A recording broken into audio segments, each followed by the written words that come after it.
therapist at Kazan Trust. Assalamu alaikum. My name is Ikra Shams and I'm a remedial therapist at Kazan Trust. So I welcome you all in this new episode of Coffee with Katie, which is Coffee with Kazan Trust. As you all know, that Kazan Trust is running this amazing series where we are actually trying to stay in touch and contacting all these amazing, talented, trained people who are very, very trained in their professional and their respective fields. And all these episodes are just going really amazing and they're very informative. So today, my topic is going to be autism and the applied behavior analysis. So before I introduce my guest speaker to all of you, I would like to talk about something about Kazan Trust, my organization. So Kazan Trust has been working for the past 12 years. It was established in 2008. And since then, we're catering clients with ADHD, autism, other neurodevelopmental disorders. And that refers to children and adults. We are offering different kind of services. The services include remedial therapy, behavior therapy, speech therapy, parental counseling, mental health counseling, and ABA, applied behavior analysis, which is also behavioral therapy, and psychological assessment. So we are doing a lot of work to facilitate our clients. Now I would like to introduce my guest speaker. Today with me is Ma'am Humaira Khurshid. And let me just introduce you to her first. Ma'am Humaira Khurshid is basically a licensed psychotherapist, licensed counselor, and she is an ABA certified behavioral interventionist from Canada. She is an expert in psychotherapy, counseling, diagnostic services, ABA, and IBI. So she is also giving her services in Pakistan, UAE, and Canada. Ma'am, I'm so privileged that you're here with us today. How are you doing? Thank you very much. Assalamu alaikum, everyone. Thank you, Ikra, for a nice introduction. I'm good. Alhamdulillah. I'm dealing with the quarantine and everything, so it's okay. It's perfectly fine. How is it going? How is this whole pandemic situation going on? It is actually very stressful for everyone, definitely. Especially जब मैं बात करती हूँ बच्चों के हवाले से, autism बच्चों के हवाले से, definitely the parents are more in stress because they don't have anything like they don't know where to go, what to do during this pandemic. They cannot access any kind of resources outside. तो उनके लिए बहुत बड़ा problematic है कि वो घर पे कैसे interventions करें, कैसे उन बच्चों को cater करें, तो बहुत difficulties उन लोगों के लिए होती है. तो I have plenty of questions every day from different parents saying what to do, what kind of services are available during this pandemic. We are at home. So that's why it's very important these days that we are having these kind of live sessions that we can discuss like so many other things. Exactly. And Ma'am Humaira, I'm sure you will agree that, autism is a very important topic. Because exactly with parents को बहुत difficulty होती है अपने बच्चों को symptoms समझ नहीं आ रहे होते हैं, mild, moderate, severe levels समझ में नहीं आ रहे होते. Even we as therapists and teachers, everyone actually suffers a bit understanding autism. So my first question from you will be, what is autism and how it can be diagnosed? Because usually diagnosis में बड़े issues आ रहे होते हैं. तो उसके बारे में आपका जब हम autism की बात करते हैं, definitely we need to understand, even parents need to understand what exactly the autism is. क्योंकि मेरे पास बहुत सारे parents बताते हैं, they says that उनके बच्चों को autism है, but they don't know. They just got the terminology from the internet, Google, सब कुछ उनको मालूम नहीं होता. They can relate so many symptoms with autism, although usually क्या होता है कि बहुत सारे डिसऑर्डर्स को शेयर कर रहे होते हैं, सिम्टम्स, डिफरेंट डिसऑर्डर्स के सिम्टम्स शेयर हो रहे होते हैं और वो आइडेंटिफाई नहीं कर पा रहे होते कि exactly the child is having autism और समथिंग एल्स. सो ऑटिज्म को कुछ इस तरीके से हम डिफाइन करते हैं कि autism is a neuro developmental disorder. ठीक है, ये एक ऐसा डिसऑर्डर होता है जो बाय बर्थ होता है. इसमें कोई एनालिसिस पहले नहीं हो सकता, कोई स्क्रीनिंग पहले नहीं हो सकती. Before earlier pregnancy or after pregnancy, you cannot diagnose that what the child is having autism or not, क्योंकि एक चीज hidden होती है, neurodevelopmental issue है. जब बच्चा पैदा होता है तो उसके बाद जो है usually symptoms can appear like 12 to 18 months जब आना शुरू होते हैं usually symptoms, लेकिन 24 months से पहले जो है clear cut symptoms जो है वो नहीं parents जो है identify कर पाते हैं बहुत सारे conditions में. तो इसको डायग्नोज करने के लिए बहुत ज़रूरी है कि पेरेंट्स को जो है कुछ पेरेंट्स को आइडिया हो जाता है कि बच्चा जो है रिस्पॉन्ड नहीं कर रहा. आप उनको बुलाते हैं, बच्चा रिस्पॉन्ड नहीं कर रहा होता, बहुत सारी चीज़ें, आई कांटेक्ट नहीं कर रहा होता, आपसे इंटरेक्ट नहीं कर रहा होता, बहुत सारी चीज़ें जो है वो पेरेंट्स को मालूम चलना शुरू हो जाती हैं in early life. But the thing is like जो क्लियर कट ऑटिज्म के सिम्टम्स है, मैं पेरेंट्स को हमेशा कहती हूँ, जो पेरेंट्स मेरे से बात करते हैं तो मुझसे कहती हूँ कुछ क्लियर कट सिम्टम्स हैं, अगर वो अपने बच्चे में मौजूद हैं तो you have to be very careful. और उसके बाद आप कह सकते हैं कि okay, he or she has some kind of a like tentative autism symptoms, but you need to just rule out before like for doing assessment or something like that. तो उससे पहले आपको जो है वो मालूम करना बहुत जरूरी होता है कि सिम्टम्स क्या हैं। तो उसमें लैक ऑफ कम्युनिकेशन या कम्युनिकेशन कंसर्न्स आ रहे होते हैं। जैसे बच्चा जो है या तो नॉन वर्बल होता है, बोलता नहीं है, या तो बच्चा अगर बोलता है तो सही से फंक्शनली कम्युनिकेट नहीं करता। फॉर एग्जाम्पल, बहुत सारे पेरेंट्स ये कह रहे होते हैं कि बच्चा हमारा जो है वो टीवी से बहुत कुछ कॉपी कर रहा होता है, जैसे जो है वो राइम्स होती है वो रिपीट कर रहा होता है। That is something else. वो रेपिटेशन होती है लेकिन आर्टिकुलेशन नहीं होती। बच्चा जो है वो मीनिंग नहीं दे पा रहा होता अपने कम्युनिकेशन को। So that is a main symptom of autism. The second symptom is that the social interaction issues होते हैं। They cannot socially interact. They have a struggling, like lots of struggles to just interact with the other people. वो नहीं कर पा रहे होते, even अपने बहन भाइयों के साथ भी सोशली इंटरेक्ट नहीं कर पा रहे होते। They don't know how to do the interaction और the joint attention. Joint attention का मतलब ये होता है कि जब दो लोग किसी एक चीज के बारे में बात कर रहे होते हैं तो आप बच्चा जो है फॉर उसकी तरफ अट्रैक्ट होता है किसी और चीज की तरफ। फॉर एग्जाम्पल कहते हैं ओके देखो वो बर्ड है, तो बच्चा उसकी तरफ देखता है। तो एक तवज्जो जो है वो एक नुक्ते पे मरकूज करना या ज्वाइंट अटेंशन जो है इन बच्चों में बहुत बड़ा एक फैक्टर होती है जब वो सोशली इंटरेक्ट कर रहे होते हैं। आई कॉन्टैक्ट नहीं होता जी। इसके अलावा जो है तीसरा जो मेजर सिम्टम आता है वो बिहेवियरल कंसर्न्स आते हैं, जिसमें जो है रेपिटेटिव बिहेवियर है, स्टीरियोटिपिकल बिहेवियर होते हैं। कुछ पेरेंट्स एक कंप्लेन कर रहे होते हैं कि हमारा बच्चा जो है वो एक ही चीज को बार बार रिपीट कर रहा होता है, जैसे हैंड क्लैपिंग हो गई, स्विमिंग हो गई, कोई भी ऐसी चीज जो कि वो बिहेवियरली रिपीटेटिव होती है, बार बार कर रहा होता है। तो ये तीन मेजर सिम्टम्स अगर आपको बच्चों में दिख रहे हैं, आपको दिख रहा है कि आपका बच्चा आई कांटेक्ट करने में प्रॉब्लम है, आप उसका नाम लेते हैं आपकी तरफ रिस्पॉन्ड नहीं करता, तो इसका मतलब है कि कहीं ना कहीं रेड फ्लैग्स शो होना शुरू हो गए हैं। तो it is like can be autism. You can just go to the whatever for the assessment and diagnosis की तरफ आप जाएं। बिल्कुल ठीक है। सो एग्जैक्टली जो सबसे मेजर चीज आई थिंक मैम हमारा जो आ रही होती है, lot of people have the same question, वो यही है कि रिपीटेशन होती है। जब बच्चा एक चीज रिपीट कर रहा है, वो जो मैं बोल रही हूँ, the child is also repeating the same thing, और वो एक पैटर्न में चल रहा होता है स्टार्ट में। तो आई थिंक दैट्स जी। और पेरेंट्स समटाइम्स जो है वो बहुत ज्यादा इसको मिक्स कर देते हैं कि हमारा बच्चा कम्युनिकेट करता है, जबकि वो रिपीट कर रहा होता है, वो इमिटेट कर रहा होता है वोकली, वो लेकिन वो आर्टिकुलेट नहीं कर पा, वो उसको मीनिंग नहीं दे पा रहा होता उस वर्ड को या उस सेंटेंस को। That is the main problem. Bilkul. So we have a question here also. How to identify an autistic child? I think you just gave the answer कि ये symptoms होते हैं, कि repetition तो है, but एक repetition, it's not communication properly. Ma'am, our next question I would like to move on to, and that is there are a lot of myths and misconceptions. बहुत सारे पेरेंट्स को वही चीज, आप होता कुछ और है लेकिन वही चीज आपने इंटरनेट से वो एक वर्ड कैच कर लिया कि okay my child is autistic.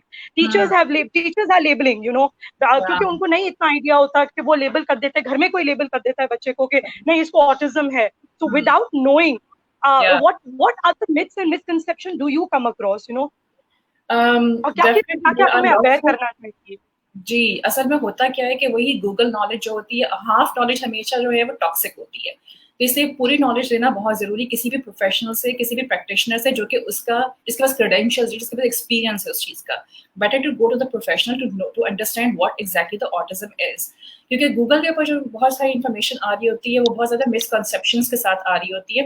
For example, कहीं लिखा हुआ होता है कि बच्चे जो है वो अपने फ्रेंड्स नहीं बना पाते। ओके फाइन, बच्चे फ्रेंड्स बनाने में, क्योंकि उनको कम्युनिकेट करने में इश्यू होता है, इसलिए उनको सोशल इंटरेक्शन में भी प्रॉब्लम होती है। अदरवाइज वो फ्रेंड्स बना लेते हैं through certain strategies, techniques, treatment, intervention, gradually वो फ्रेंड्स बना लेते हैं, सोशली इंटरेक्ट करना स्टार्ट कर देते हैं। मगर ये मालूम करना बहुत जरूरी है, ये कह देना कि नहीं हमारा बच्चा तो अब बिल्कुल ये नहीं कर सकेगा, नहीं, that's not true. You have to just understand what exactly are the symptoms and what kind of interventions available for particular symptom. फिर हमारे पास एक और मिसकंसेप्शन आती है कि ये बच्चे जो है अपने इमोशंस को एक्सप्रेस नहीं कर सकते, which is true, क्योंकि उनका कम्युनिकेशन का इश्यू होता है, उनके एक्सप्रेशन का इश्यू होता है, ठीक है ना। Sometimes they feel everything.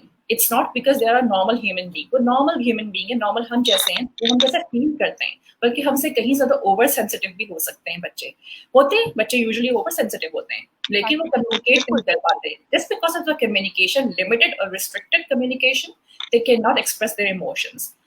फिर हम कहते हैं कि वो अंडरस्टैंड नहीं कर पाते दूसरों के emotions, which is some extent true. बहुत सारे पेरेंट्स मुझे कहते हैं कि हमारा बच्चा जो है उसको पता नहीं चलता कि मुझे गुस्सा आ रहा है, लेकिन ऐसा होता है बहुत जगहों पर, क्योंकि वो नॉन वर्बल कम्युनिकेशन को नहीं आइडेंटिफाई कर सकते, उनको नहीं पता होता कि जो अनस्पोकन कम्युनिकेशन है वो क्या है। जैसे नॉर्मली एक टिपिकल बच्चा जो है, माँ जब गुस्से से दिखती है तो फौरन समझ जाता है अच्छा माँ को गुस्सा आ रहा है, बट बिकॉज True. इनकी कॉम्प्रिहेंशन बहुत लिमिटेड होती है इन बच्चों की, इन बच्चों की जो है वो कॉम्प्रिहेंशन लिमिटेड होती है, डेफिनेटली अंडरस्टैंडिंग थोड़ी लिमिटेड होती है, थोड़ा स्ट्रगलिंग होता है फेस में, तो इसलिए जो है वो एक्सप्रेस और वो इस चीज को एब्जॉर्ब नहीं कर पाते। जब एब्जॉर्ब नहीं करेंगे तो डेफिनेटली वो कैसे कम्युनिकेट करेंगे। फिर हम कहते हैं बहुत Exactly. सारे, हाँ फिर बहुत सारे पेरेंट्स एक और बात भी कह रहे होते हैं कि हमारा बच्चा जो है वो क्या ये सारी जिंदगी जो है वो इंटेलेक्चुअली डिसेबल रहेगा। ऐसे नो, क्योंकि इंटेलेक्चुअल डिसेबिलिटी और इंटेलेक्चुअल एबिलिटी का ताल्लुक जो है वो ऑटिज्म के साथ कोरिलेशन नहीं है सच, ठीक है ना। कुछ बच्चे बहुत ज्यादा अच्छे आईक्यू के होते हैं, सुपीरियर रेंज में होते हैं, but they can not like they have a different other issues which is related to autism, like social interaction का हो गया, right communication, comprehension, these are all kind of issues. But the IQ is like sometimes above average चल रहा होता है, ठीक है ना। तो एक ये चीज भी होती है, तो ये कॉन्सेप्ट गलत है कि हमारा बच्चा आईक्यू, हाँ पीएचडी नहीं कर सकेगा वो। अगर हम कहेंगे कि पीएचडी कर ले, हमारा मेन फोकस होना चाहिए कि the child needs to be independent, ठीक है ना, जब Independent. वो Okay. इंडिपेंडेंट हो जाए बस वो किसी तरीके से, और वो हो जाते हैं। और इन बच्चों की कुछ एबिलिटीज ऐसी होती हैं कि जिसको अगर हम असेस कर लें और मालूम कर लें कि स्ट्रेंथ्स क्या हैं, हम उस पर फोकस करते हुए ऐसा ट्रीटमेंट प्लान बनाएं कि वो बच्चा उसके अंदर उसी फील्ड के अंदर बहुत इंडिपेंडेंट होकर बहुत अच्छा प्रैक्टिस कर सकता है। Okay. मेरा एक मैं आई हैव दिस क्वेश्चन इसी से रिलेटेड कि यूजुअली जब ये हम ऑटिस्टिक बच्चे जब किसी और बच्चों के साथ द मिंगलिंग और अपने पीयर एक्टिविटीज कर होते हैं which is concept led learning learn कर रहे होते हैं, तो यूजुअली अगर उनका बिहेवियर कभी रैशनल या बहुत रैश हो जाता है, तो वो कभी मार रहे होते हैं, उनको इतना अंदाजा मतलब for them they think that it's not a problem, तो वो दूसरे बच्चे को लग रहा होता है। Is it also so because a lot of parents have contacted और वो ये कह रहे थे कि ये मारता है दूसरे बच्चों को, लेकिन उसे नहीं लग रहा होता कि वो मार रहा है, उसे लगा this is an sign of love and affection. Do you think ये भी एक इशू आ रहा होता है? बात सारी है कि जिस तरीके से मैंने आपको बताया कि बहुत लिमिटेड इनका एक्सप्रेशन होता है, ठीक है ना, they don't know how to express appropriately the right place कि किस तरीके से उनको करना है। इमोशंस को आइडेंटिफाई, डेफिनेटली वो इमोशंस को अंडरस्टैंड करते हैं, sometimes they can not identify emotions के सामने वाला क्या कर रहा है, उसकी अनस्पोकन लैंग्वेज क्या है, उसका नॉन वर्बल जेस्चर्स क्या है। तो क्या होता है कि जब वो कम्युनिकेट नहीं करते, वो उनका एग्रेशन, वो उनका गुस्सा, वो उनके टेंट्रम्स जो है वो सारा मोड ऑफ कम्युनिकेशन होता है उनके लिए, ठीक है ना, क्योंकि दे can not express like appropriately, they can not express their emotions functionally कि मुझे ये गुस्सा आ रहा है या मुझे ऐसा हो रहा है या मुझे वैसा हो रहा है। तो अगर ऐसा कुछ हो पेरेंट्स के साथ कि नजर आ रहा है कि बच्चा बहुत ज्यादा चैलेंजिंग बिहेवियर में शामिल है और बच्चे को नहीं फील हो रहा है कि वो चैलेंजिंग बिहेवियर है या वो कोई ऐसा बिहेवियर है जो कि अप्रोप्रिएट नहीं है, तो वहां पे बहुत जरूरत है पेरेंट्स को आइडेंटिफाई करने की कि उसका मोड ऑफ कम्युनिकेशन क्या है, क्या वो वर्ड्स पूरे बोलता है, क्या वो एक्सप्रेस करता है अपनी फीलिंग्स को। अगर वो नहीं करता है अप्रोप्रिएटली, तो then he or she displays her or his communication in terms of aggression. Okay, ma'am आपके पास एक और क्वेश्चन आया था मैम मेरा कि at what age the autism can be diagnose. मेरा जो इससे पहले क्वेश्चन था, I could read on the screen, कि at what age autism can be diagnose.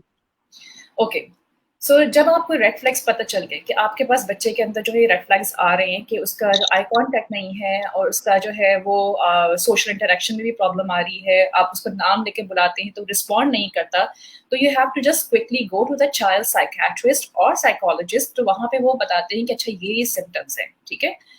Medication मैं अवॉइड करवाती हूँ क्योंकि पहली चीज है डायग्नोसिस। अगर आप डायग्नोस नहीं करवाएंगे बच्चे को तो फिर प्रॉपरली डायग्नोस होगा तो फिर ही जो है आप उसका इंटरवेंशन प्लान कर सकते हैं। अब डायग्नोसिस कैसे होगा? डायग्नोसिस करने के लिए जो साइकोलॉजिस्ट का रोल है, जो कि बीइंग अ साइकोलॉजिस्ट मैं हमेशा जो है वो पेरेंट्स को ये सजेस्ट करती हूँ कि have to go to the psychologist number 1। और उन्हें साइकोलॉजिस्ट को आपने ये कहना है कि बच्चे को लेबल से ज्यादा मुझे इसके सिम्टम्स पर फोकस करना है। आप ये बताएं, ओके मुझे पता चल गया कि बच्चा mild, moderate, severe, profound range में है, ठीक है ना, लेकिन पेरेंट्स उस लेबलिंग का क्या करेंगे?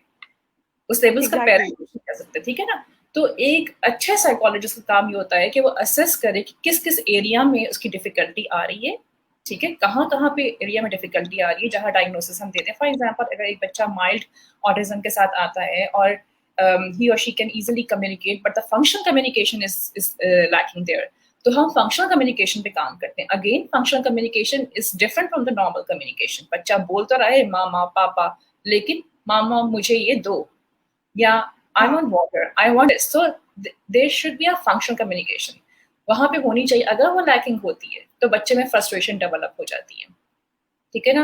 आप उसको ABC तो क्या, आप उसको कुछ भी पढ़ाना शुरू करें, बच्चा नहीं पढ़ेगा जब तक कि उसका बिहेवियर मॉडिफाई नहीं होगा। तो वो उसके लिए डायग्नोसिस, असेसमेंट, स्ट्रेंथ, वीकनेसेस निकालनी बहुत जरूरी है। And this is the major role of psychologist, कि यहाँ पे साइकोलॉजिस्ट का रोल प्ले करता है। That's very true. So, whomever we have in a question that is it true to claim that the number of children with autism has been increasing ever since the MMR vaccine has been in use? So, can you just tell us a little bit about this vaccine or ये question जो हमारे पास आया?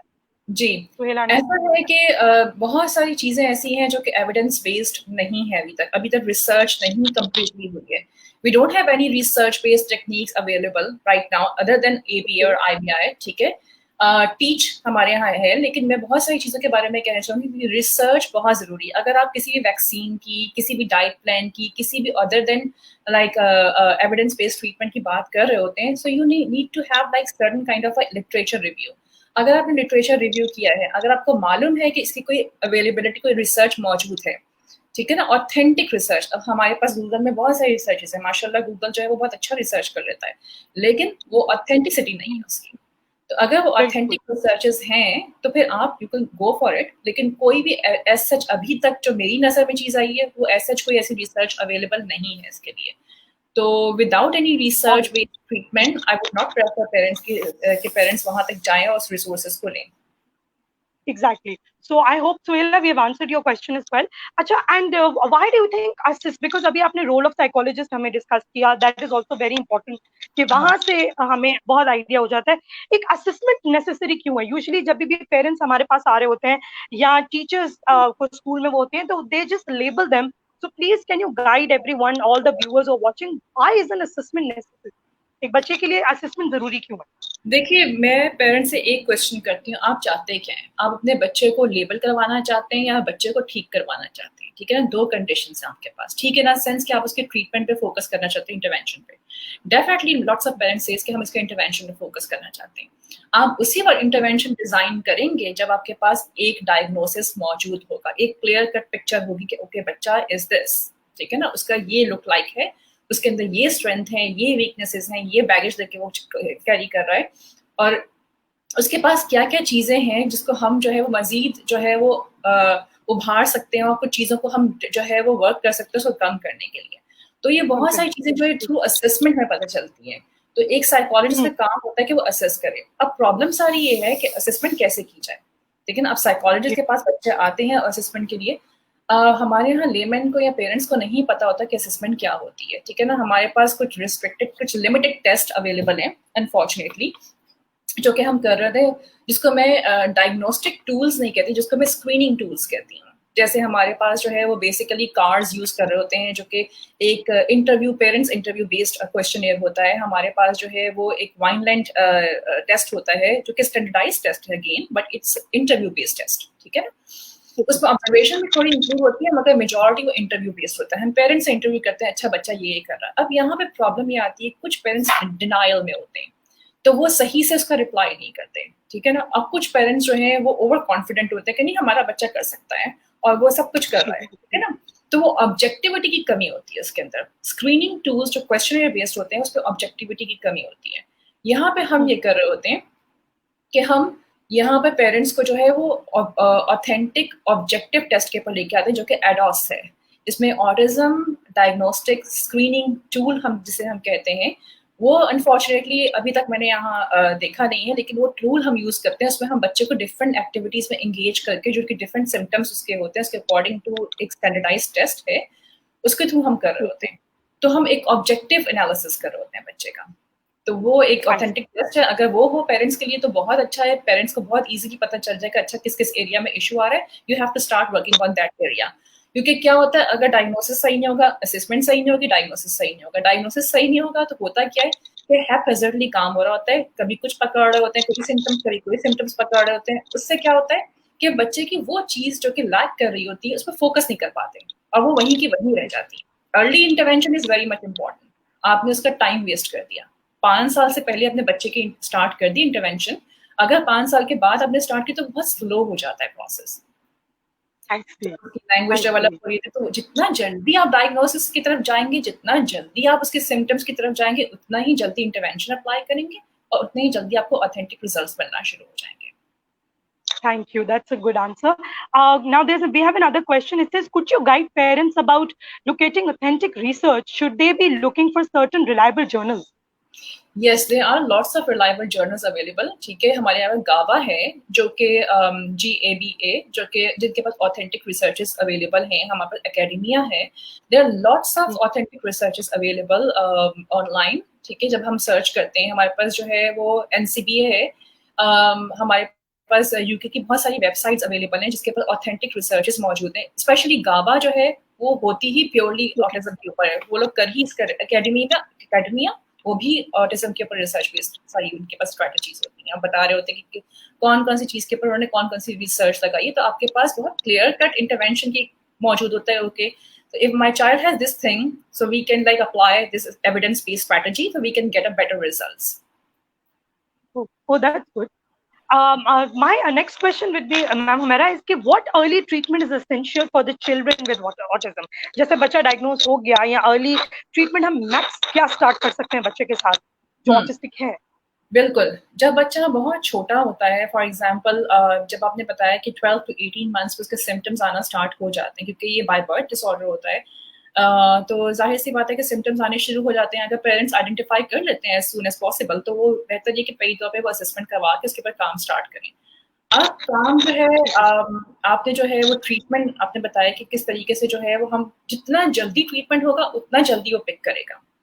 ठीक है ना, जितना क्योंकि उसकी लैंग्वेज उसके माइलस्टोन्स डेवलप हो रहे होते हैं, उसकी लैंग्वेज डेवलप हो रही होती है, कम्युनिकेशन डेवलप हो रही होती है, बहुत सारी चीजें डेवलप हो रही होती हैं, आप इसकी fine motor gross motor skills develop हो रही होती हैं. तो वहां पे हम उसका जितना जल्दी ट्रीटमेंट स्टार्ट करते हैं, you will get a better benefit from all these intervention जो कि एविडेंस बेस्ड इंटरवेंशंस हैं. Okay, that's also a good one. And अच्छा, when we talk, when हम लोग बार बार repeat कर रहे होते हैं ABA, IBI, so I'm sure बहुत सारे ऐसे लोग होंगे जिनको they don't understand कि ये terminologies जो हम use कर रहे हैं, these words, high frequency word use कर रहे हैं, तो what are these about? Can you just tell us what is ABA and IBI? This is very much important question क्योंकि बहुत सारे लोग मुझसे यही क्वेश्चन करते हैं कि हम अपने बच्चे के लिए कौन सा ट्रीटमेंट लेके चलें, कौन सी इंटरवेंशन अप्लाई करें. डेफिनेटली लेमैन का भी नहीं मालूम, इतने नॉर्मल पेरेंट्स को नहीं मालूम, और जब डायग्नोस होता है they are so much in stress कि they can not like look for other therapies और ट्रीटमेंट, तो उनके लिए बहुत ज्यादा प्रॉब्लमेटिक चीज होती है. अब हमारे यहाँ रोल शुरू होता है प्रैक्टिशनर्स का. Applied behaviour analysis it stand for the like it's ABA, it's something like applicable, it's a science, it's evidence based strategy. ठीक है ना, behavior intervention होती है based on the behavioral principles of psychology. एक psychology ने एक develop किया था एक स्कूल ऑफ थॉट behaviorism, उसका जो फाउंडर था उसने ये प्रिंसिपल बनाया था B.F. स्किनर. उसने ये कहा था कि we can shape behavior, we can teach anyone through reinforcement, we can shape behavior through reinforcement. So basically ABA जो है वो उसका मैकेनिज्म है रीइंफोर्समेंट. आप रीइंफोर्समेंट के थ्रू जो है वो बच्चे को इतना मोटिवेट कर सकते हैं कि वो उसका बिहेवियर जो है वो शेप हो जाए. ठीक है, उसका जो है वो जो हम चाहते हैं इंक्रीज हो जाए और जो हम चाहते हैं उसका चैलेंजिंग बिहेवियर डिक्रीज हो जाए और the child start learning something. ठीक है ना, उसकी इंक्रीज हो जाए उसकी लर्निंग एबिलिटीज. तो अप्लाइड बिहेवियर एनालिसिस का बेसिक फोकस ही यही होता है कि थ्रू रीइंफोर्समेंट. अब रीइंफोर्समेंट, अब प्रॉब्लम सारी ये है कि बहुत सारे लोगों का प्रॉब्लम ये होता है कि उनको पता नहीं होता कि कितना रीइंफोर्समेंट देना है, कम देना है, ज्यादा देना है, कैसे देना है. हर एक का एक तरीका होता है, एक स्ट्रेटेजी होती है. It's not that you have to just sit down and start working on the reinforcement other thing. ठीक है, जैसे हमने कहा कि applied behaviour analysis is science, वो बिहेवियर इंटरवेंशन को बिहेवियर प्रिंसिपल के साथ एडजस्ट करता है। अप्लाइड जो जो IBI है is same, they are using the same strategy of ABA, but they are more like intensive. So it's called the intensive behavioral intervention, IBI. Same चीज होती है, टेबल टॉप होती है, एक्सेसिव होती है, हाईली स्ट्रक्चर्ड होती है, हाईली सुपरवाइज्ड होती है, और जो है उसके अंदर सबसे इम्पोर्टेंट चीज़ ये होती है कि 40 आवर्स इन अ वीक होना चाहिए IBI। अगर 40 आवर्स इन अ वीक होती है, definitely you can get like child can easily get so much benefit from it. तो वो देखना बहुत ज़रूरी है। तो IBI और ABA जो है बेसिकली इस तरीके से काम कर रही होती है कि वो बच्चों को बहुत ज़्यादा उसमें जो है वो लर्न करवा रही होती है। उसके अंदर इनका जो है चैलेंजिंग बिहेवियर डिक्रीज कर रही होती है, इंक्रीज उनकी लर्निंग कर रही होती है, और उसमें उसको वो कर रही होती है। I don't know where is my guest.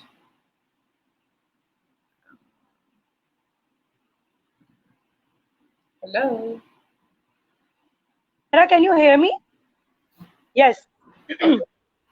Yeah, I think there was some internet issue, so वो थोड़ा वहाँ हो गया था। Okay, तो हम IBI की तरफ आते हैं now, मैम हमेरा कि IBI is आपने ABA explain किया है, so IBI is what? IBI is the same thing, using the same strategies of ABA, but it is more intensive. Like 40 hours in a week, 1-to-1 होती है, more intensive होती है, highly supervised होती है, same strategies हम use कर रहे होते हैं, वही सब कुछ, वही prompting, वही ट्रेनिंग, वही शेपिंग, वही सब कुछ हम यूज कर रहे थे, लेकिन टेबल टॉप होती है, हाईली स्ट्रक्चर्ड होती है, और 40 आवर्स इन अगर वो 40 आवर्स इन अ वीक नहीं होगी तो इट मीन्स के रिजल्ट नहीं आएंगे। तो IBI हम स्टार्ट करते हैं एज ए अर्ली इंटरवेंशन। जब बच्चा डायग्नोस होता है तो हम IBI की तरफ पहले आते हैं, फिर हम ABA की तरफ जाते हैं। अगर बच्चा थोड़ा सा बड़ा है तो हम ABA कर रहे होते हैं इसके लिए। अच्छा, so वो एज अप्रोप्रिएशन पे चल रहा होता है। एज अप्रोप्रिएशन, इंटेंसिटी वाइज, अगर प्रोफाउंड सिवियर रेंज में बच्चा है तो हम IBI अप्लाई करते हैं, 1-on-1 करते हैं। अगर उसकी लर्निंग रेडीनेस नहीं है, बच्चे की लर्निंग रेडीनेस का मतलब है अगर वो सिटिंग टॉलरेंस नहीं है, नहीं बैठ सकता कुर्सी के ऊपर थोड़ी देर तक, अगर वो जो है रिस्पॉन्ड टू नेम कॉलिंग नहीं है तो उसका नाम लेते हैं, रिस्पॉन्ड नहीं करता, अगर वो आई कॉन्टैक्ट मेंटेन नहीं करता, अगर बेसिक इमिटेशन स्किल्स के पास नहीं, तो अगर ये 4 चीजें नहीं है उसके पास जो लर्निंग रेडीनेस की स्किल्स होती हैं, तो इसका मतलब है कि we have to start from the IBI। उसके हम ड्रिलिंग करते हैं, बिल्कुल highly supervise structured compact therapy होती है। All right, thank you so much, ma'am. How could we? I'm moving on to the next question. How could we select proper treatment for freshly diagnosed autistic child?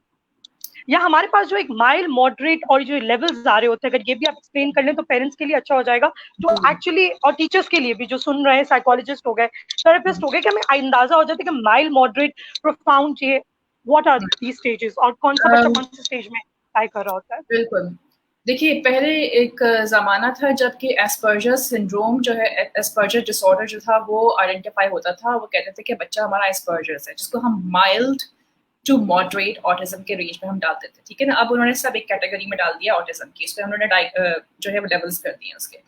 Mild autism वो होता है कि जब बच्चा normal functioning कर रहा होता है, ठीक है, बच्चा बोल भी सकता है थोड़ा बहुत, सब कुछ कर रहा होता है, लेकिन वो कॉम्प्रीहेंड नहीं करता दूसरों के इमोशंस को, ठीक है ना। आई कांटेक्ट उसका होता है लेकिन लिमिटेड होता है, ठीक है ना। सोशल इंटरेक्ट भी कर रहा होगा वो, लेकिन लिमिटेड होगा, ठीक है। कहीं ना कहीं किसी न किसी एरिया में जो है उसकी कहीं ना कहीं लैकिंग आ रही होगी, लेकिन बहुत मिनिमम आ रही होगी, तो वो थोड़ा इंडिपेंडेंटली वो मूव कर पा रहा होगा, ठीक है।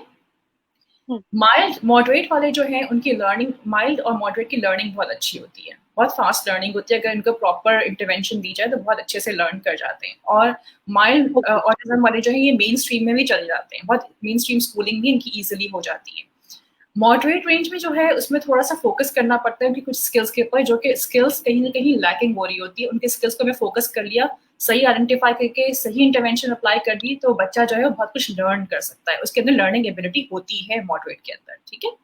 और फिर हम उसको आगे की तरफ लेके जा सकते हैं, उसके बिहेवियर मॉडिफिकेशन के थ्रू, लर्निंग के थ्रू हम उसको बहुत कुछ करवा सकते हैं।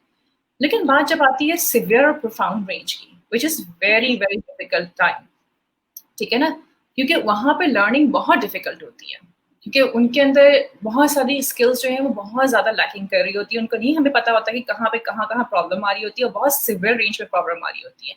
अगर बच्चे का आई कांटेक्ट ही नहीं है तो पहले तो हम आई कांटेक्ट पे फोकस करेंगे बजाय हम उसको एबीसी लर्न करवाने के, ठीक है ना।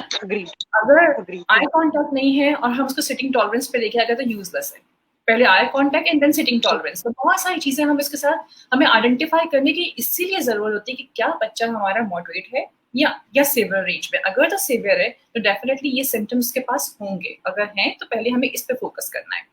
हमारे यहाँ बहुत प्रॉब्लम ये है कि पेरेंट्स जो हैं वो गूगल से सर्च करके आते हैं और कहते हैं कि हम अपने बच्चों के साथ खुद ही ए बी और आई बैक कर लेंगे, ठीक है, क्योंकि हमें गूगल पे हमने सर्च कर लिया, बहुत ईजी है।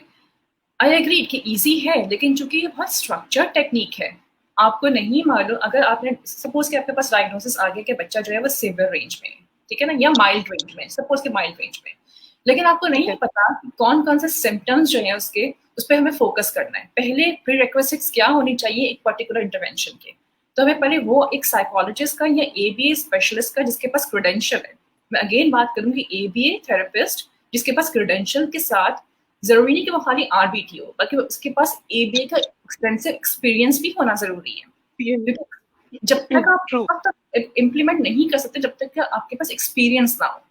आप आरबीटी का एक कोर्स करने के बाद, एग्जाम देने के बाद आप हरगिज एलिजिबल नहीं हो सकते कि आप जो है वो एक प्रॉपर इंटरवेंशन अप्लाई करें।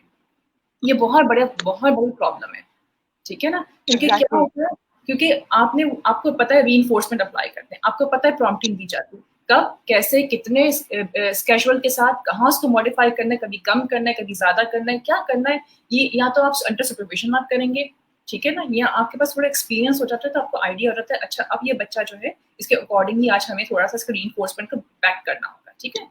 वहाँ पे हमारे यहाँ प्रैक्टिशनर्स भी बहुत बड़ी गलती करते हैं कि वो पनिशमेंट की टेक्निक यूज करना शुरू कर देते हैं, जो कि बिल्कुल अप्रोप्रिएट नहीं है। अप्लाइड बिहेवियर एनालिसिस जो है वो बहुत ज्यादा कोशिश करता है कि रीइंफोर्समेंट को as a last resort use करें, बिल्कुल लास्ट रिजॉर्ट और अंडर क्लोज सुपरविजन, क्योंकि वो बच्चे का सेल्फ स्टीम डाउन कर देता है, फिर वो लर्निंग की तरफ नहीं आता, वो अवॉइड करता है फिर, ठीक है ना। हमारे पास एग्जैक्टली मैम, आपके पास क्वेश्चंस भी कुछ आ रहे हैं। My child is not interested in reading and not focusing in study and having some behavioural issues as well, so I think they want to know कि what techniques do they can they do at home. ये बहुत ज्यादा concern होता है parents का, even not only for autism but ADHD का भी, बल्कि हमारे बहुत सारे टिपिकल बच्चों के भी ये कंसर्न्स होते हैं कि पेरेंट्स ये कह रहे होते हैं कि हमारे बच्चे जो है वो रीडिंग नहीं कर पा रहे होते, फोकस नहीं कर पा रहे होते मेन स्ट्रीम स्कूल्स के अंदर, और जो है उनके इश्यूज आ रहे हैं, उनके चैलेंजिंग बिहेवियर भी आ रहे होते हैं। देखिए बात ये पहली चीज आपको आइडेंटिफाई और अंडरस्टैंड करना बहुत जरूरी है कि बच्चा जो है वो रीडिंग नहीं कर पा रहा है तो उसके साथ कोई इश्यूज तो नहीं है, नंबर वन। क्या उसके पास, क्या वो सही से ऑब्जर्व कर लेता है, क्या वो पिक कर लेता है वर्ड्स को, जैसे हमारे डिसलेक्सिया के भी सिम्टम्स होते हैं, हमारे और लर्निंग डिफरेंसेस के भी सिम्टम्स होते हैं, हमें वो रूल आउट करने बहुत जरूरी है before applying any kind of intervention, ठीक है ना, but before applying any kind of A B और समथिंग लाइक दैट हमें आइडेंटिफाई करना बहुत जरूरी है। अगर तो बच्चा डिसलेक्सिक है तो यकीनन जो है यहाँ पे उसकी रीडिंग और राइटिंग में कोई ना कोई फर्क तो आएगा, ठीक है ना, इस वजह से शायद वो ये कर रहा है, तो हमें रीजन आउट करना बहुत जरूरी है कि क्यों ऐसा कर रहा है बच्चा, ठीक है, वो आपका साइकोलॉजिस्ट बताएगा। आप साइकोलॉजिस्ट के पास जाए बच्चों को लेकर, वहाँ असेसमेंट करवाएं, पता करवाएं कि बच्चा जो है हमारा ये प्रॉब्लम आ रही है, क्यों आ रही है, वो आपको बताएगा कि क्या करना। ऑलराइट, सो ये बेसिकली साइकोलॉजिस्ट ही आपकी मेजरली हेल्प कर सकते हैं कि व्हाई असेसमेंट के बाद, ठीक है। So we have another question, how to help a kid who is hyper active and impulsive to reduce these behavior and how to improve his sitting time? I think जो उनका बैठने का time है उसको किस तरीके से मैनेज किया जाए? Sitting time, okay. Sitting tolerance is very much important. जब तक बच्चा कुर्सी में बैठेगा नहीं, they cannot learn something. It's very hard for them. तो वहाँ पे हाइपर एक्टिविटी, इम्पल्सिविटी कई रीजंस हो सकते हैं। अगेन वही बात है कि आप जो है वो पहले असेसमेंट करवा के देखेंगे कि बच्चा एडीएचडी तो नहीं है। अगर तो एडीएचडी है, वो भी एक न्यूरो डेवलपमेंटल डिसऑर्डर है, उसके अंदर ही ब्रेन की फ्रीक्वेंसी ऐसी होती है कि बच्चा जो है वो बाय बर्थ हाइपर एक्टिव होता है, और वो इन चीज़ों को कंट्रोल करने की डिफरेंट स्ट्रैटेजीज होती हैं जो कि एडीएचडी के बच्चे के साथ हम यूज करते हैं। लेकिन अगर बच्चा जो है वो एडीएचडी नहीं है, ठीक है, और उसके साथ कोई और इश्यूज आ रहे हैं, अगर वो आप कहते हैं कि वो हाइपर एक्टिव है और इम्पल्सिव है, यूजुअली जब बच्चों को समझ में नहीं आता कि हमें करना क्या है, ठीक है ना, और वो अपनी बात को कम्युनिकेट नहीं कर पाते, अगेन हम वही बात कम्युनिकेशन की कर रहे हैं कि they can not understand non verbal communication of anyone, ठीक है ना। अगर वो नहीं कर पाएंगे तो उनके अंदर एजिटेशन बढ़ेगी, एंजाइटी बढ़ेगी, एंजाइटी से उनकी हाइपर एक्टिविटी बढ़ेगी, ठीक है ना, इम्पल्सिविटी बढ़ेगी, उनको पता है कि वो किसी की बात नहीं समझ सकते, कोई उनकी बात नहीं समझ सकता, ठीक है ना। उनका बिहेवियर, चैलेंजिंग बिहेवियर बढ़ना शुरू हो जाएगा, ये प्रॉब्लम आनी शुरू हो जाती है। All right, so this is also important. 8 years kid English के चंद वर्ड्स बोलता बोलता है, इसकी क्या वजह हो सकती है? क्या हाइपर है, बहुत एक्टिव, बस सेंटेंस नहीं बोलता, गुस्सा भी करता है, जिद भी करता है, और जिद में इश्यूज फिर काफी डेवलप हो रहे हैं। सो उनका I think they want to know कि डायग्नोसिस क्या है। ठीक, डायग्नोसिस के लिए तो 8 year old kid, yeah. हाँ, क्योंकि 8 ईयर का बच्चा है, डेफिनेटली इस वक्त तो जो उसके स्टार्ट कर देनी चाहिए, सेंटेंस फॉर्मेशन जो है 8 ईयर्स का बच्चा स्टार्ट कर देता है और अच्छा खासे सेंटेंसेस बोलता है, ठीक है। अगर 8 साल का बच्चा है वो नहीं कर पा रहा है तो इट मीन्स कि देयर आर सम इश्यूज, ठीक है ना। अब वो क्या है, अब जिस तरीके से आपने कहा कि देखिए यहाँ पे बच्चे का जो कम्युनिकेशन स्टाइल है वो है चैलेंजिंग बिहेवियर। वो अपने गुस्से, वो जिद करके, वो गुस्सा निकाल के अपने आप को एक्सप्रेस कर देता है। वो वर्ड्स यूज करने के बजाय उसका कम्युनिकेशन जो है वो चैलेंजिंग बिहेवियर के थ्रू होता है। वो मार धाड़ के गुस्सा करके अपने एक्सप्रेस कर देता है खुद को। यहाँ पे आप उसको जो है वो, या तो आपको ये फील करना है कि अगर 8 साल का बच्चा है, यकीनन उसकी कम्युनिकेशन होनी चाहिए, ठीक है। अगर वो कम्युनिकेट नहीं कर रहा, better to go to the psychologist again, assess him कि क्या प्रॉब्लम है उसके साथ। अगर वो नहीं कर पा रहा, अगर स्पीच डिलेज है, अगर स्पीच प्रॉब्लम है, better to consult with any kind of speech pathologist, ठीक है। वहां पे आप करें, क्योंकि ये टीम वर्क होता है। और फिर वहां पे एक अप्लाइड बिहेवियर एनालिसिस का काम क्या होता है कि वो आइडेंटिफाई करके एक प्रोग्राम डेवलप करता है बच्चे के लिए कि जहां उसका चैलेंजिंग बिहेवियर जो है वो रिड्यूस होगा, और रिप्लेसमेंट बिहेवियर के तौर पे हम जो है उसको लैंग्वेज देते हैं, उसको कम्युनिकेशन सिखाते हैं through different modes of communication. हम उसको पिक्चर्स के थ्रू भी कम्युनिकेशन सिखा सकते हैं, हम उसको वर्ड्स के थ्रू भी कम्युनिकेशन सिखा सकते हैं। आइडिया बिहाइंड इज कि हम उसका हर हालत में उसका चैलेंजिंग बिहेवियर जो है वो रिड्यूस करें, ठीक है ना। और वो रिड्यूस करने के लिए हमें उसको एक कम्युनिकेशन डिवाइस या कम्युनिकेशन देना पड़ेगा। जब तक हम उसको रिप्लेसमेंट नहीं देंगे, वो चैलेंजिंग बिहेवियर कम नहीं करेगा। तो ये है। Okay. So, ma'am, another question is ABA applicable only for children with autism? क्या जैसे बच्चा सिर्फ ऑटिस्टिक है उन्हीं तक ही एप्लीकेबल है ये? आइडियली ABA जो है वो डिजाइन की गई थी ऑटिज्म के लिए, ठीक है, बट ठीक है, science like applied behaviour analysis, ठीक है ना। एक ऐसी साइंस जो बिहेवियर मॉडिफाई करती है, वो टीच करती है डिफरेंट स्ट्रेटजीज जो है by using different type of behavioural strategies.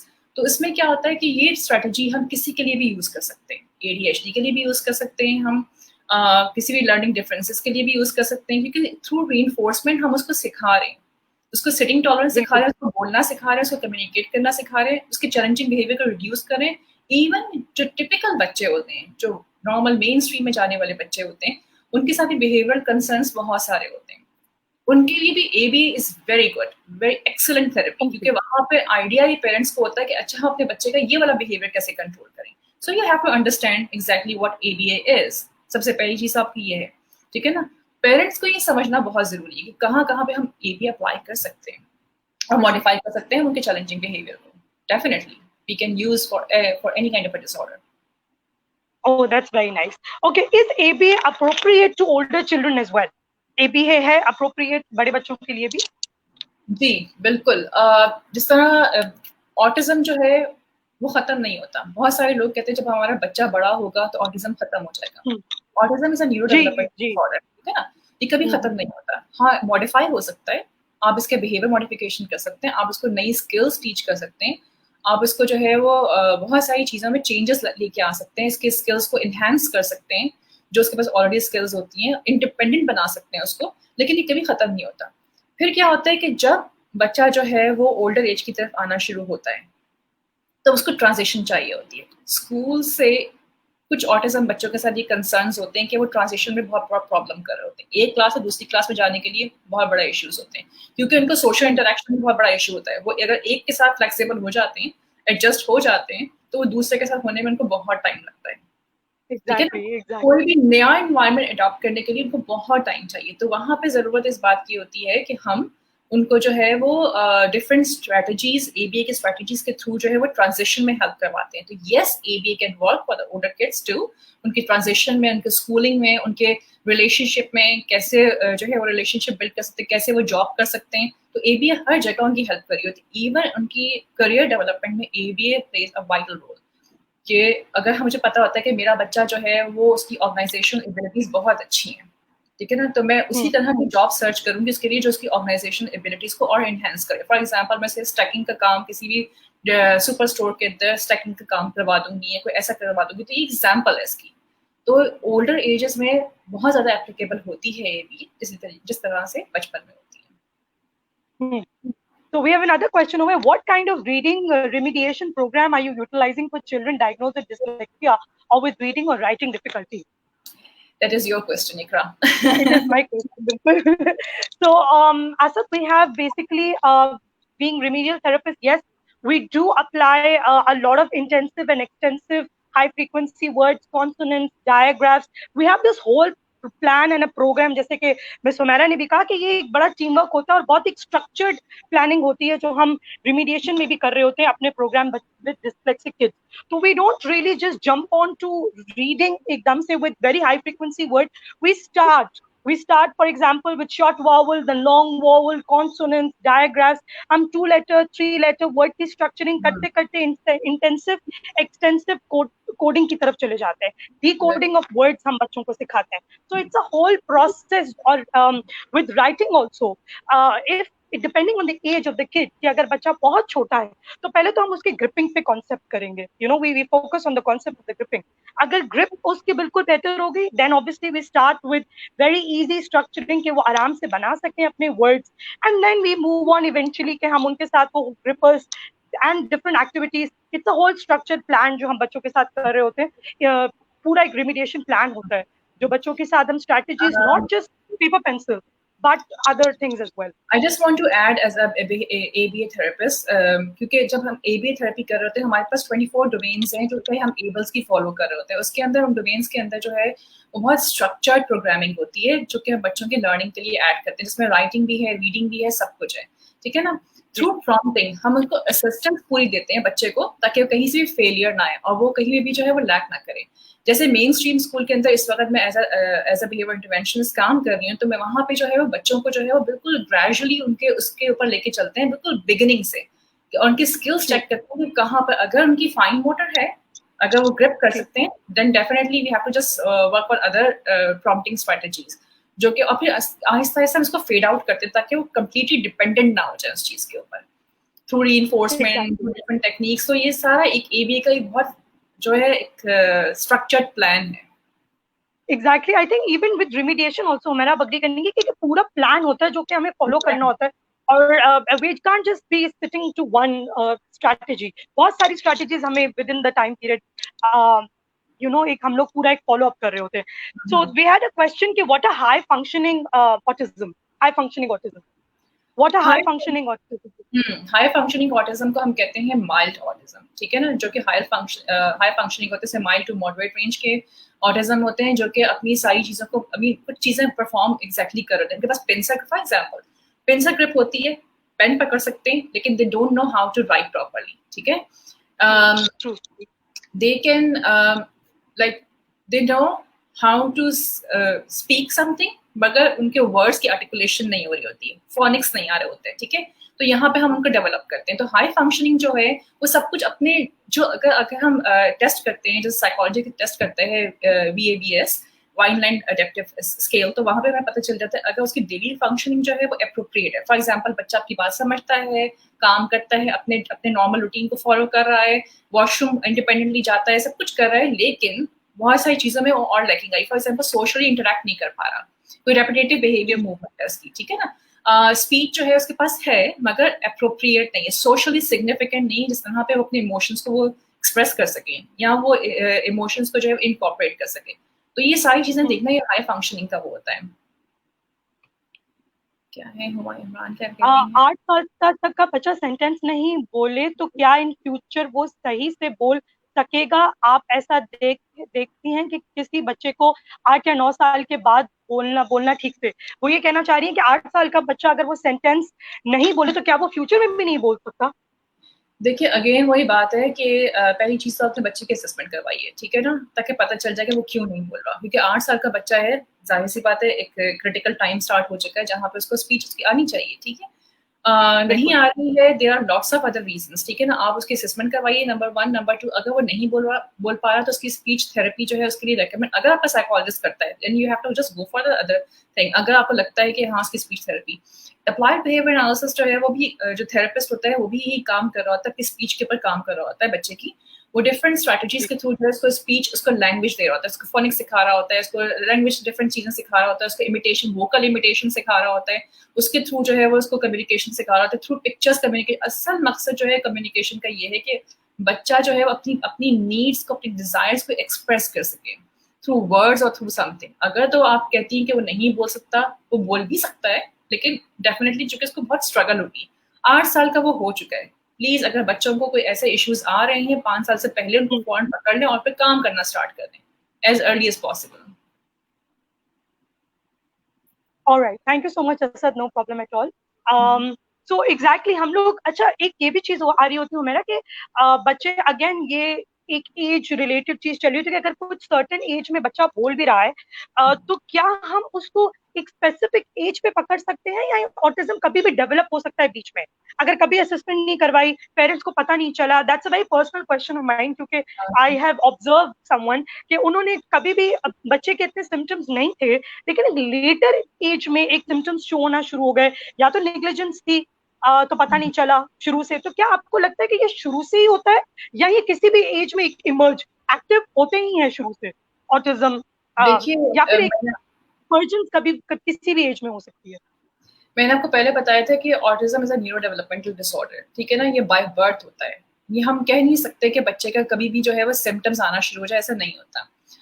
Parents यकीनन जो है वो डिनाइल में होते हैं, निग्लेक्ट कर देते हैं उनके सिम्टम्स को जब वो बच्चे छोटे होते हैं। डेफिनेटली बहुत सारे पेरेंट्स ने मुझे भी कहा है कि नहीं मेरा बच्चा पहले आई कांटेक्ट करता था, अब नहीं करता, ठीक है ना। एग्जैक्टली, मैं उनसे हमेशा ये कहती हूँ, मैं उनसे हमेशा, मेरा एक क्वेश्चन होता है कि अच्छा आई कांटेक्ट किसके साथ करता था? मान लिया ये करता था, आपके साथ करता था क्योंकि आप मदर हैं, ठीक है ना, आप कंटिन्यूस उसके सामने। फादर के साथ करता था क्योंकि वो कंटिन्यूस सामने। क्या कोई तीसरा बंदा घर में आता है उससे आई कांटेक्ट कर लेता है? अब यहाँ पे आपको इंटेंसिटी पता चलती है। अगर तो वो पेरेंट्स के साथ आई कांटेक्ट कर लेता है, इट मीन्स कि उसका जो है सिवियर रेंज में नहीं होगा, कहीं ना कहीं सिम्टम्स जो है उसके थोड़े से लीनियंट है, तो हम वहाँ चेक कर सकते हैं उसको कि क्या था। इसीलिए साइकोलॉजिस्ट ऐसे क्वेश्चंस कर रहा होता है मालूम करने के लिए क्या चीज जो है वो कब डेवलप हुई है, और कब भी पेरेंट्स डेवलप तो ये अर्ली हो जाती है क्योंकि ये बाय बर्थ होता है, ठीक है ना। ऐसा तो बिल्कुल, मेरा एक्चुअली यही था कि डेवलप एज से हो जाता है वो, बिल्कुल। लेकिन डिनाइल की वजह से, एक्सेप्टेंस की वजह से, अवेयरनेस की वजह से पेरेंट्स इसको नहीं आइडेंटिफाई कर पा रहे होते। That's a main problem. इसलिए parental education is very much important. I really really work on this कि पेरेंट को एजुकेट करना बहुत जरूरी है कि एक्चुअली वो करें क्या जब उनको पता चल जाता है। क्योंकि मेरा भी आपसे नेक्स्ट क्वेश्चन भी यही है कि why parental training is essential. Do you offer parental training? क्या आप ऑफर कर रही होती हैं पेरेंट्स को एक्नॉलेज कराने के लिए कि डिनाइल में ना जाए, क्योंकि देन बच्चे की पूरी लाइफ एट रिस्क चली जाती है। देखिए मेरा जो फोकस होता है, मेरा जो मेन फोकस होता है, जो मैं इतना टाइम मैंने कनाडा में भी काम किया सब जगह पर, मेरा एक मेन फोकस होता है जो मैंने वहां से भी लर्न किया कि जब भी आप थेरेपी में कुछ कर रहे होते हैं, कुछ भी आप कर रहे होते हैं, ठीक है ना, आपने पेरेंट्स को इन्वॉल्व करना ही करना है हर चीज के अंदर, क्योंकि पेरेंट्स वो बच्चे की जिंदगी का वो पार्ट होते हैं जो सबसे ज्यादा बच्चे के साथ टाइम स्पेंड कर रहे होते हैं, ठीक है ना। एजुकेटर्स जो है वो 1 घंटा 2 घंटा 3 घंटा इतना स्पेंड कर लेते हैं, लेकिन रेस्ट ऑफ द टाइम जो है they spend usually with the parents. वहां पे बहुत जरूरी है कि आप पेरेंट्स को फुली इक्विप कर दें, उनको अंडरस्टैंड करवाएं ताकि वो इस डिनाइल से बाहर आए। जितना जल्दी पेरेंट्स उसको जल्दी एक्सेप्ट करेंगे इस चीज को, उतना जल्दी वो उसके इंटरवेंशन पे काम करेंगे, नंबर 1। इसीलिए पेरेंटल काउंसलिंग, पेरेंटल चीजें जो है वो हम ट्रेनिंग्स जो है वो पहले फोकस करती हैं कि वो बहुत जरूरी है, ताकि पेरेंट्स को आइडिया हो कि what is autism, if child has some kind of symptoms, where to go, what to do next, ठीक है ना, क्या करना चाहिए हमें। अगर साइकोलॉजिस्ट जो है वो खाली डायग्नोज करके दे दे तो मैं पेरेंट्स को बोलती हूँ जाएं और वापस जाके उनसे पूछें कि सिम्टम्स क्या है, ठीक है ना, रिकमेंडेशंस कैसी हैं। रिकमेंडेशंस बहुत इंपॉर्टेंट होती हैं कि साइकोलॉजिस्ट ने अपनी उसके हिसाब से क्या रिकमेंडेशंस डिजाइन की आपके लिए, क्योंकि पेरेंट्स को नहीं पता, वो बहुत लेमन टर्मिनोलॉजी हमें यूज करनी होती है उनके लिए, बहुत ईजी वे में उनको बताना होता है। फिर जो अप्लाइड बिहेवियर एनालिसिस है, ये मैं कहती हूँ कि पेरेंट्स को ट्रेन करना बहुत जरूरी है। अगर वो ट्रेन नहीं होंगे तो वो घर में अप्लाई नहीं कर सकते, रिजल्ट हमारे पास 100% नहीं आएंगे, बच्चे की लर्निंग 100% नहीं होगी। हर चीज इक्वल होनी चाहिए, बैलेंस्ड होनी चाहिए। और प्लीज पेरेंट्स जो है गूगल की इन्फॉर्मेशन से कहीं ज्यादा बेटर है किसी प्रोफेशनल के पास जाएं जिसके पास क्रेडेंशियल प्लस एक्सपीरियंस हो। ठीक है ना, ये बहुत आई थिंक हमारे लिए जरूरी है, बहुत जरूरी है हम जिसके पास उस इन्फॉर्मेशन पे रिलाई ना करें। क्योंकि बहुत सारे पेरेंट्स क्या कहते हैं कि अच्छा ये ऐसा है, चलो गूगल पे अवेलेबल है, चलो हम ट्राई कर लेते हैं। आपको नहीं पता कि क्या पता बच्चे के पास वो प्रीरेक्विजिट्स है ही नहीं और आप उस पर काम कर रहे हैं, बच्चा स्किप करना शुरू कर देगा, वो लर्न ही नहीं करेगा, चैलेंजिंग बिहेवियर बढ़ जाएंगे, आपकी लर्निंग सब कुछ बेड़ा गर्क हो जाएगी, फिर वो कर ही नहीं पाएंगे उस चीज को। बिल्कुल। Let's answer Bilal का question is over here Humaira. Autism spectrum disorder Asperger's is it different from autism? Asperger's जो है, बिल्कुल एस्पर्जर्स जो है बिलाल, पहले जो है एस्पर्जर्स को DSM जो हमारा डायग्नोस्टिक स्टैटिस्टिकल मैनुअल है जिसके थ्रू जो है वो साइकोलॉजिस्ट डायग्नोस करता था, उसने एस्पर्जर्स को एक अलग डायग्नोसिस दिया हुआ था कि जो माइल्ड टू मॉडरेट रेंज में आते हैं उनको वो ऑटिज्म, उनको और हाई फंक्शनिंग ऑटिज्म को वो एस्पर्जर्स कहते थे। ठीक है, लेकिन चूंकि ये वेस्ट का क्राइटेरिया है और डायग्नोस्टिक जो हमारा DSM जिसको हम फॉलो करते हैं साइकोलॉजिस्ट, USA का बोर्ड के थ्रू आता है, और USA और वेस्ट के अंदर जो है वो सारा जो है अब ये गवर्नमेंट बेस्ड है, गवर्नमेंट इसके लिए जो है बहुत ज्यादा फंडिंग प्रोवाइड करती है। तो उन्होंने क्या किया, क्योंकि एस्पर्जर्स को autism is a newly developed disorder, ठीक है ना, नई अंडरस्टैंडिंग है तो पुराना डिसऑर्डर लेकिन अभी अंडरस्टैंडिंग इसकी ज्यादा डेवलप हुई है।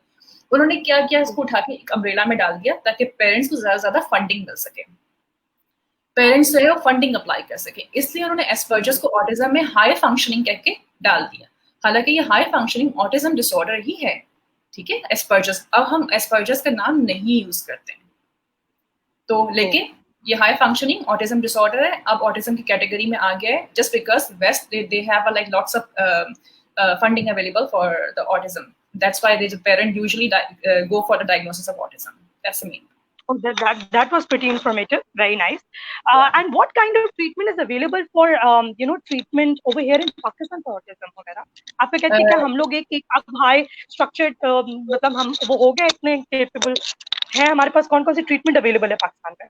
इकरा, अनफॉर्चुनेटली जिस तरह पाकिस्तान के और रिसोर्सेज जो हैं वो बहुत ज़्यादा लैकिंग में चल रहे हैं, हमारे पास बहुत ज़्यादा इश्यूज हैं उनके साथ, डिफरेंट रिसोर्सेज के साथ जो कि और भी डिफरेंट है, जिसमें एजुकेशन का सिस्टम भी हमारे पास है, तो हमारे पास जो है सेम स्पेशल नीड्स के अंदर भी अभी जो है वो डेवलपमेंट हो रही है, इतनी ज़्यादा डेवलप्ड चीज़ें नहीं है यहाँ पर। फॉर्चुनेटली हमारे पास 2 BCBS अवेलेबल हैं, बल्कि अब इससे ज़्यादा और भी आ रहे हैं BCBS हमारे बाहर से करके जो बोर्ड सर्टिफाइड होते हैं, उनके पास क्रेडेंशियल्स भी, एक्सपीरियंस भी है डेफिनेटली। अब वो BCBA है तो डेफिनेटली इसका मतलब ये है कि उनके पास एक्सपीरियंस भी है, क्योंकि बगैर एक्सपीरियंस के आप BCBA के लिए एलिजिबल नहीं होते हैं, ठीक है ना।